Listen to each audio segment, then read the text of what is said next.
அனைவருக்கும் இனிய ரம்ஜான் நல்வாழ்த்துக்கள். எங்கள் வீட்டில் இன்றைக்கி ரம்ஜான் ஸ்பெஷல் என்னென்னு பார்க்கலாமா? டைகர் ப்ரான்ஸ் ஒரு 3 kg போல் எடுத்துருந்தோம். நமக்கு யார் பிரியாணி தராங்க, அதனால் நம்மளே செஞ்சால் தான் உண்டுன்னு பாதி ப்ரான்ஸை இந்த மாதிரி குட்டி குட்டியாக கட் பண்ணி வச்சுக்கிட்டேன். பிரியாணியில் போடுறதுக்கு பெருசாக இருந்தால் கொஞ்சம் சாப்பிட பிடிக்காது. பிரியாணிக்கு தேவையான எல்லாத்தையும் ஒரு சைடில் ரெடி பண்ணி வச்சுட்டேன். ப்ரான் பிரியாணிக்கு மட்டும் எப்போவுமே மசாலா இந்த மாதிரி போட்டு மேக்னேட் பண்ணி வச்சுட்டு செஞ்சோம்னா சூப்பராக இருக்கும். ப்ரான்ஸ்லேயும் நல்லா மசாலா இறங்கி ஜூஸியாக இருக்கும், சாப்பிடும்போது சூப்பராக. நீங்களும் நெக்ஸ்ட் டைம் பண்ணுற மாதிரி இருந்தால் ட்ரை பண்ணி பாருங்கள், கண்டிப்பாக நல்லாயிருக்கும். மற்றபடி எப்பவும் செய்கிற மாதிரி பிரியாணி செஞ்சாச்சு. இஞ்சி பூண்டு பேஸ்ட் மட்டும் ஃப்ரெஷ்ஷாக அரைச்சி போட்டால் இன்னும் கொஞ்சம் டேஸ்ட் நல்லாயிருக்கும்னு அதை ஃப்ரெஷ்ஷாகவே அரைச்சிக்கிட்டேன். ஒரு சைடில் பிரியாணி ரெடி ஆகிட்டு இருக்கு மசாலா, இன்னொரு சைடில் முட்டையும் அவிச்சாச்சு.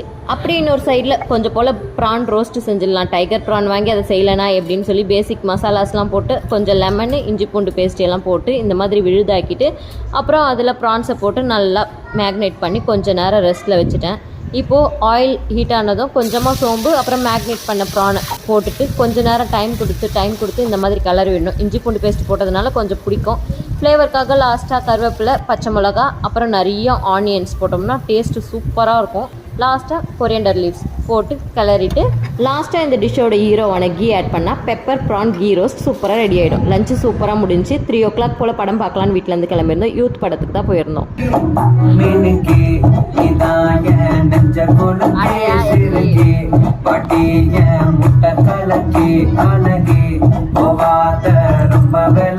எங்களுடைய டே சூப்பராக போச்சு. நீங்கள் என்ன பண்ணீங்கன்னு மறக்காமல் கமெண்ட் பண்ணுங்கள். மீண்டும் சந்திப்போம்.